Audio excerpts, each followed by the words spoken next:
ప్రస్తుతం మనతో పాటు ప్రముఖ ఆధ్యాత్మికవేత్త, జ్యోతిష వాస్తు పండితులు, లలితాదేవి ఉపాసకులు బ్రహ్మశ్రీ నానాజీ పట్నాయక్ గారు ఉన్నారు. గురుగారితో మాట్లాడేద్దాం. నమస్కారం గురుగారు. శ్రీమాత్రే నమః. గురుగారు, మే మాసం ముఖ్యంగా మేషరాశి వాళ్ళకి ముందుగా ఈ మాసంలో ఎదురయ్యే లాభ నష్టాలు, మంచి చెడులు ఏ విధంగా ఉండబోతున్నాయి? వీళ్ళు ఎలాంటి జాగ్రత్తలు తీసుకోవాలంటారు? మే మాసంలో ముందుగా అసలు గ్రహస్థితి ఏ విధంగా ఉంది అనే విషయం కనుక మేషం నుంచి చూసుకుంటే, మేషం వారికి 12వ స్థానంలో శని కుజుడు ఉన్నారండి. ఈ కుజుడు 12వ తేదీ నుంచి మేషంలోకి వచ్చేస్తున్నాడు.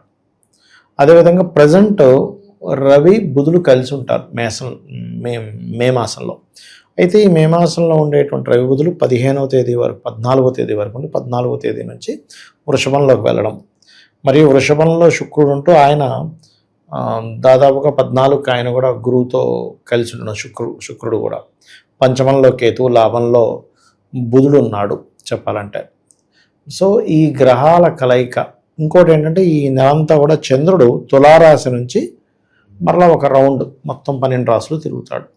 ఈ యొక్క గ్రహస్థితిని అనుసరించి ద్వాదశ రాశుల వారికి, అట్లాగే అందులో ముఖ్యంగా ఈ మేషం వారికి ఎలా ఉండబోతుంది అనేటువంటి విషయాలు చెప్తుంది నేనైనప్పటికీ చెప్పిస్తుంది సాక్షాత్ లలితా అమ్మవారిగా భావిస్తూ, ఆ లలితాంబిక అమ్మవారి యొక్క అనుగ్రహం పరిపూర్ణంగా కలగాలని మనస్ఫూర్తి కోరుకుంటూ, ప్రధానంగా ఇక్కడ ఎప్పుడైతే 12వ స్థానంలో ఉన్నాడో కుజుడు శనితో, ఇక్కడ వీళ్ళు ఖర్చు విషయంలో అంటే 12వ తేదీ వరకు వీళ్ళు ఏదైతే ఖర్చు పెడతారో, దేని మీద అయితే మదుపు పెడతారో, అది గృహం అనుకోండి, వాహనం అనుకోండి, బంగారం అనుకోండి, వాటి మీద చేసే ఇన్వెస్ట్మెంట్ విషయంలో చాలా జాగ్రత్తగా ఉండాలి మే 12వ తేదీ వరకు.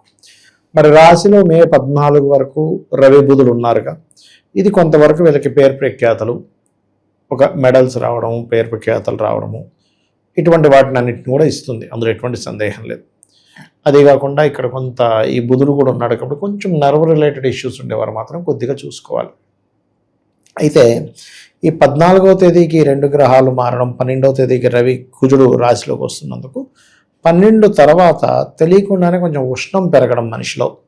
అదేవిధంగా కొంతమంది చూడండి, వాళ్ళకి వేడి స్వభావం అనే కాకుండా కోప స్వభావం, వాళ్ళలో బీపీ లెవెల్స్ పెరగడం, కొంతమంది బీపీ లెవెల్స్ ఎక్కువగా ఉండేవారు కొంచెం జాగ్రత్తగా ఉండాలి 12 నుంచి, ఎందుకంటే కుజుడు రాశిలోకి వస్తున్నాడుగా. అలాగే ధనపరమైనటువంటి విషయాల్లో చూసుకుంటే, బిజినెస్లు చేసేటువంటి వ్యాపార రంగాల్లో, అందులోనే ముఖ్యంగా ఆన్లైన్లో చేసే బిజినెస్ చేసేటువంటి వారికి చాలా బాగుంటుంది. గతంలో ఏర్పడిన చిన్న చిన్న మిస్అండర్స్టాండింగ్స్, మిస్కమ్యూనికేషన్స్ లాంటివి 14వ తేదీ నుంచి కొంతవరకు బాగుంటాయి, భార్యాభర్తల మధ్య ఉంటాయి. అయితే వీళ్ళు ఎట్టి పరిస్థితుల్లో 10, 11, 12, 13, 14 తేదీల్లో ఏదైనా ఒక ప్రాపర్టీ తీసుకునే విషయంలో, వాహనం మీద వెళ్ళేటప్పుడు, నీటి ప్రదేశాలకు వెళ్ళినప్పుడు ఖచ్చితంగా జాగ్రత్త తీసుకోవాలి. ఆది మరియు మంగళవారాలు, పంచమ స్థానంలో కేతువు రవిరాశిలో ఉన్నాడు కాబట్టి ఎటువంటి తొందరపాటు నిర్ణయాలు తీసుకోవడం మంచిది కాదు. ఈ నెలలో వీళ్ళకి అప్పులు లభిస్తాయి. అప్పు కొంతవరకు క్లియర్ చేసుకోవడానికి కూడా ఆస్కారం పెరుగుతూ ఉంటుంది. ఈ నెలలో 14వ తేదీ లోపల వీళ్ళు ఏదైనా వివాహం కోసం చేసే ప్రయత్నాలు కూడా ఫలిస్తాయి. ఎందుకంటే సప్తమాధిపతి అయినటువంటి శుక్రుడు 2లో ఉన్నాడు.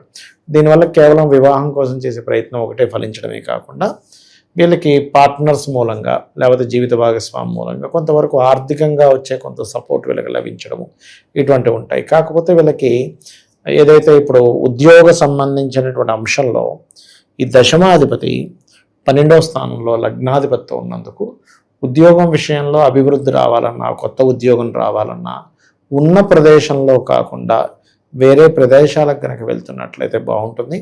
ప్రారంభంలో కొంత, ఈ నెలలో కొంత, స్టార్టింగ్లో కొంత ఇబ్బంది ఉన్నప్పటికీ తర్వాత కొత్త ఉద్యోగ అవకాశాలు ఖచ్చితంగా లభిస్తాయి. వ్యాపారం ఏదైనా ప్రారంభం చేసుకోవడానికి వీళ్ళ పర్సనల్ చార్ట్లో అసలు ఏముందో తెలుసుకొని కనుక ప్రారంభిస్తే మంచి ఇదే ఉంటుంది చెప్పాలంటే. హెల్త్ పరంగా ఎలా ఉంటుంది? కొంచెం నర్వ్ రిలేటెడ్ ఇష్యూస్ వస్తుంటాయండి, కొద్దిగా నర్వ్ రిలేటెడ్ ఇష్యూస్. ఎందుకంటే బుధుడు లగ్నంలో ఉన్నాడు, ఎంతైనా 6వ అధిపతి కదా. ఉష్ణం పెరగడము, ఎందుకంటే కుజుడు ఒకటి వస్తున్నాడు రాశిలోకి, రవి ఆల్రెడీ ఉన్నాడు. రవి ఇక్కడ పంచమాధిపతి అయినందుకు కొంచెం సంతానం కోసం చేసే ప్రయత్నము, రాజకీయంగా మంచి పలుకుబడి, ఇటువంటివన్నీ కూడా జరుగుతూ ఉంటాయి. స్కిన్ రిలేటెడ్ ఇలాంటివి కొంచెం చూసుకోవాలి హెల్త్ విషయంలో కనుక చూసుకుంటే.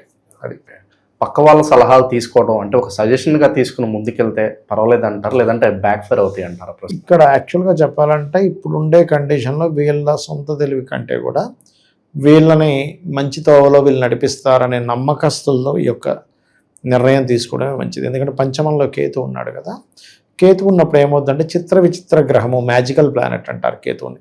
సో ఎప్పుడైతే మ్యాజికల్ ప్లానెట్ పంచమంలో ఉందో మనము సంశయిస్తూ ఉంటాం, ఇది చేయమవద్దా అని. అప్పుడు నిష్ణాతులైన వాళ్ళని, కొంచెం దాని మీద అనుభవం ఉన్న వాళ్ళని, దాని మీద పట్టున్న వాళ్ళని కనుక అడిగితే నా పరిస్థితిని ఓపెన్గా చెప్పాలి. ఇప్పుడు చాలామంది చేసే మిస్టేక్ ఏంటంటే అక్కడ వాళ్ళకి జరిగిన సంఘటన కానీ వాళ్ళు ఎదుర్కొంటుంది కానీ మొత్తం చెప్పరు. సగం చెప్పి వదిలేసి సగం చెప్పి నాకు దీనికి సలహా ఇవ్వండి అంటే వాళ్ళు ఆ సగం విని సగం సలహా ఇస్తారు. పూర్తిగా చెప్తే ఓహో ఇలా అయిందా, అయితే నీకు ఇలా ఎప్పుడైనా డాక్టర్ దగ్గరికి, లాయర్ దగ్గరికి, ఆస్ట్రాలజర్ దగ్గరికి, పెద్దల దగ్గర సలహా తీసుకునేటప్పుడు పూర్తిగా చెప్పకుండా మీరు కనుక సలహాకి వెళ్తే ఆ సలహా ఫలించదు. అది టర్నింగ్ పాయింట్ ఏదన్నా ఉంటుందంటారా ప్రస్తుతానికి వీళ్ళకి? అంటే ఒకటండి, ఇక్కడ లగ్నంలో రవి ఉంటున్నాడు ఈ నెల 14వ తేదీ వరకు.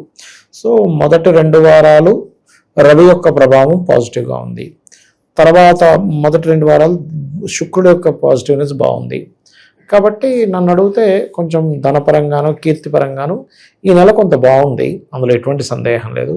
కాకపోతే కొంచెం ఖర్చులు చేసే విషయంలో 12వ భావంలో ఎప్పుడైతే శనికుజులు ఉన్నారో దీని ప్రభావం కూడా కొంతవరకు ఇబ్బందినిస్తుంది. శత్రువులు ఎవరు గురుగారు? ప్రజెంట్ ఎవరి వల్ల వీళ్ళు ఎక్కువగా మోసపోతున్నారు, నష్టపోతున్నారా? ఒకటండి, వీళ్ళు ఎవరికైతే అప్పిస్తారో వాడే శత్రువుగా మారుతాడు ఇప్పుడున్న కండిషన్లో.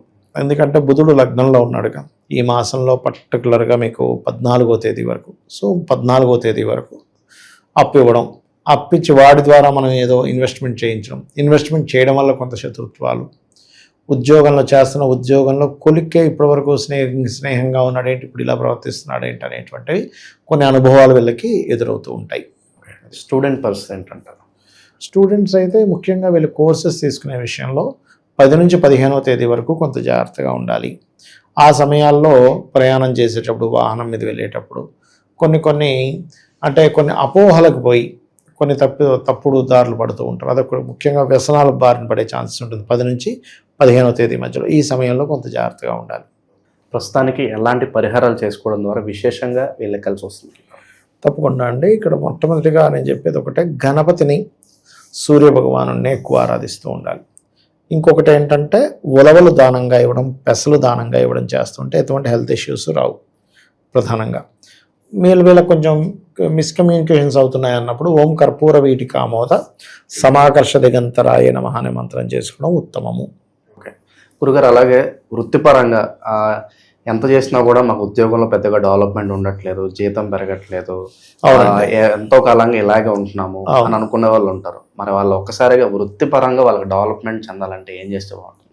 వృత్తిపరమైనటువంటి డెవలప్మెంట్స్ బాగా వీళ్ళకి కలగాలి అంటే సింపుల్గా ఒకటేనండి, వీరు ప్రత్యేకంగా వృత్తికి సంబంధించినటువంటి విషయంలో డెవలప్మెంట్కు మాత్రం వీళ్ళు ఓం మాణిక్య మకుటాకార జానుద్వయ విరాజితాయ నమః అనే మంత్రం చేసుకోవడము, శని కుజ గ్రహాల దగ్గర దీపారాధన చేస్తూ ఉంటే వృత్తిలో మార్పుల విషయంలో కానివ్వండి, వృత్తిలో ఉండేటువంటి స్ట్రెస్ కానివ్వండి, ఇవన్నీ కూడా తగ్గుతాయి.